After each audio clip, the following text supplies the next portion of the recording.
exponents. So basically what that means is we're going to talk about how you can rewrite square roots and cube roots using exponents. So I'm going to start by giving you some definitions. The square root of x is the same thing as x to the 1/2.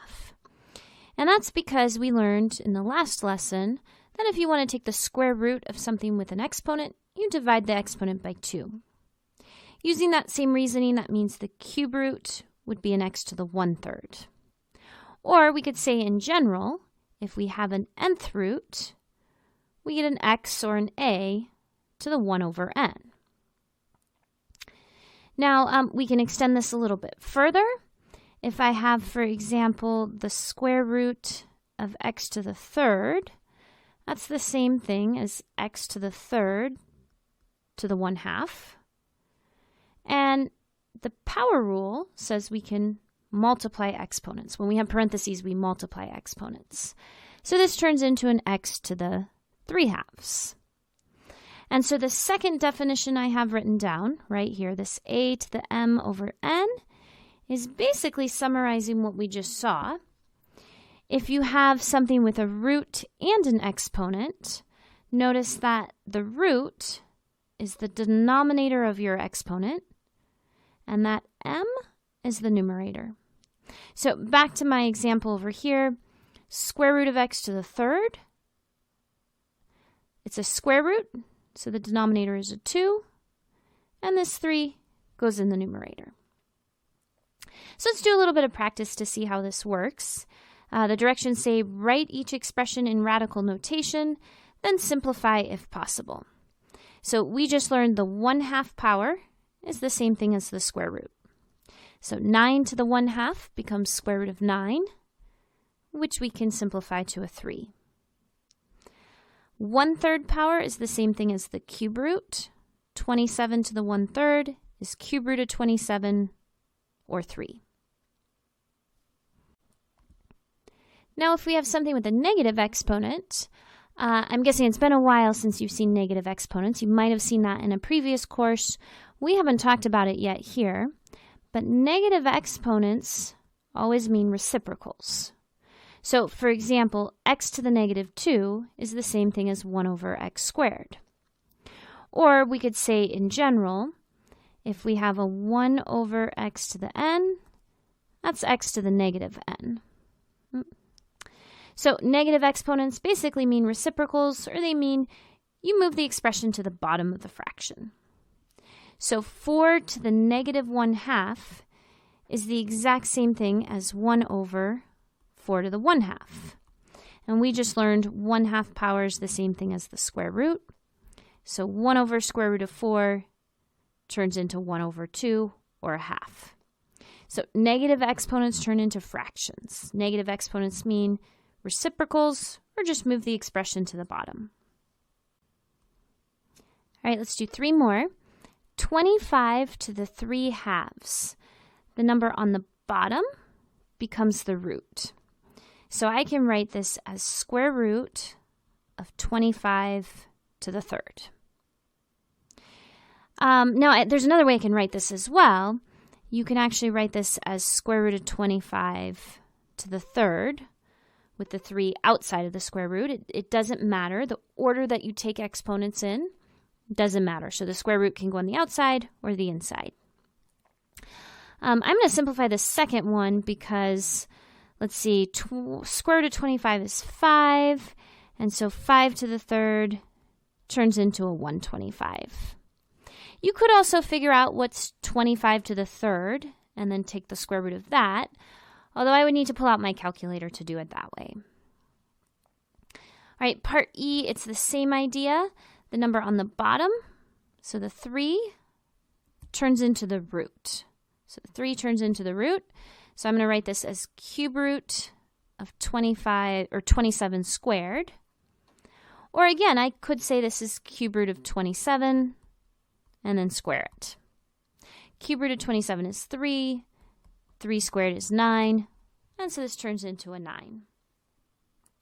All right, last one has a negative exponent. And we just learned that negative exponents mean reciprocals. This is the same thing as 1/8 to the 2/3. The number on the bottom of the exponent is the root. So 1 over cube root of 8 squared. Or you could write this as 1 over cube root of 8 and then square it. I know cube root of 8 is 2, and 2 squared is 4. And so this turns into a 1/4. Now, why might we want to write radicals or roots using exponents?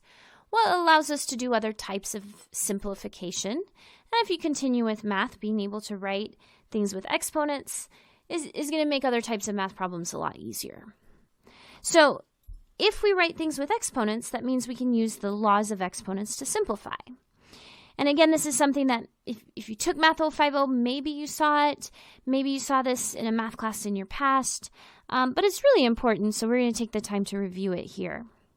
So the laws of exponents basically say if you have a product, so here's my product rule. If you have a product, you can add the exponents. So an example would be if I have x squared times x to the third, I add the exponents and I get an x to the fifth. And that simply comes from the fact that x squared means you have x times x to the third means there's 3 x's. You can count, there's 5 altogether. So if you want to multiply something with exponents, you add the exponents. The second thing I have written down is my power rule. I think I kind of alluded to this in the previous lesson, but this basically says if you have an exponent and you're raising it to another exponent, in this case you multiply the exponents. You get x to the 6th. And again, we could write this out to try to understand what this means. This means you're taking x squared times itself 3 times. 2 plus 2 plus 2 is 6. Or 2 times 3 is 6. All right, so 2 more. Next one says if you have a quotient, you subtract the exponents. So an example would be if I have x to the 8th over x to the 6th, that turns into an x squared because 8 minus 6 is 2. And then finally, the last thing I have written down is kind of an extension of that power rule. And it says if you have a product, you can apply the exponent to each piece separately. So for example, if I had x squared y to the third to the fourth, I can multiply the exponents and I can do it to each piece separately. So we get an x to the 8th, y to the 12th. Now, I would like to note that we can only distribute exponents like I've just done if we have products or quotients.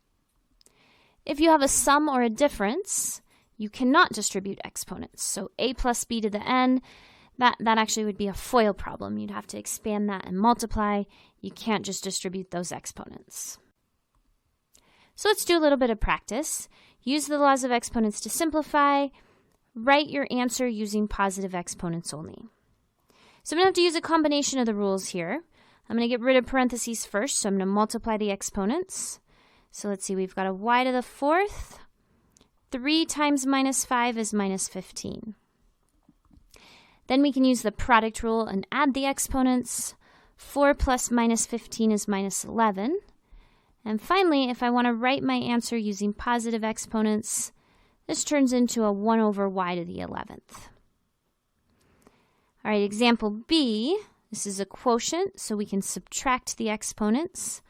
Minus 3 minus 4 is minus 7. So this turns into a b to the negative 7, or with a positive exponent, 1 over b to the 7th. Now, there's actually another way I could have done this example B. If you want to take the b to the negative 3 and just move it to the bottom, you would get a 1 over b to the 4, b to the 3, and then you could use the product rule and add the exponents. Notice I get the exact same answer. All right, so I bring up our laws of exponents because now when we have these, what we're calling rational exponents, exponents that are fractions, we can actually simplify these expressions using the laws of exponents. The laws of exponents doesn't change whether your exponents are positive or negative or fractions. So in example C, this is a product, so we're going to add the exponents. So I have to figure out what is 1/3 plus 1/2. And I need a common denominator to do that. I'll use 6. So I'm going to take the 1/3 and multiply that by 2/2. And I'll multiply the 1/2 by 3/3. So now I've got 2/6 plus 3/6. That turns into a 5/6. And so my final answer for part C would be x to the 5/6. So it's the same rule as before. It just looks a little bit different or a little bit harder because I have to work with fractions. So when we have a product, we add the exponents. 1/3 plus 1/2 is 5/6. Now in part D, this is the power rule. We have the parentheses. And so this is the case where we multiply the exponents. -3/5 times 1/2. To multiply fractions, we just go straight across. And so I get -3/10. So that means my answer would be b to the -3/10, or with a positive exponent, 1/b to the 3/10. Example E is a quotient, so we can use the quotient rule. We're going to subtract the exponents. 2/5 minus -3/4. Well, minus a minus turns into a plus, so 2/5 plus 3/4. And then I need a common denominator. I'll use 20. So multiply the first fraction by 4/4 and the second one by 5/5. That gives me 8/20 plus 15/20. That would be 23/20. So final answer here would be y to the 23/20. So quotient, we have to subtract the exponents. So finally, this knowledge of the laws of exponents is going to allow us to simplify more complicated expressions with radicals. And so the directions in example 3 say write with exponents. So we're going to rewrite each expression with exponents. Then we're going to use those laws of exponents to simplify. And then we're going to go back to writing it as a radical. So let's see how this works with some examples. So first thing I'm going to do is write with exponents. I have square root of y. Well, we learned square root of y is y to the 1/2. And then if we're taking the square root of that, we have another 1/2. So this turns into y to the 1/2 to the 1/2. All right, so then parentheses, that's the power rule. We have to multiply the exponents. To multiply fractions, we go straight across. 1/2 times 1/2 is 1/4. And so this turns into y to the 1/4. So we simplified. And then finally, I'm going to rewrite my answer as a radical. Y to the 1/4 turns into 4th root of y. So basically, I have showed that if you take the square root twice, that's the exact same thing as the 4th root. So taking the square root twice, same thing as a 4th root. All right, last one. We're going to go through the same process. We're going to rewrite with exponents. So square root of x becomes an x to the 1/2. Cube root becomes an x to the 1/3. This is a product. Product rule says we add the exponents. To add, we need a common denominator. We can use 6. So we get 3/6 plus 2/6. That's 5/6. So this turns into x to the 5/6. And then finally, I'm going to rewrite this using a radical symbol. The number in the denominator is my root.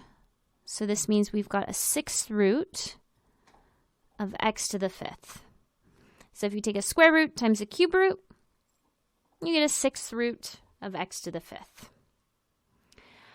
All right, that's it for this lesson. I really think the hardest part is keeping track of when do you add the exponents or when do you multiply the exponents. And my advice is just to slow down, take your time to ask yourself, is it a product or the parentheses, the power rule? And that's what tells you whether you add or you multiply the exponents. You do also have to remember that to add fractions, you need a common denominator. To multiply fractions, you don't. All right, so those are all my examples. Let me know if you have any questions.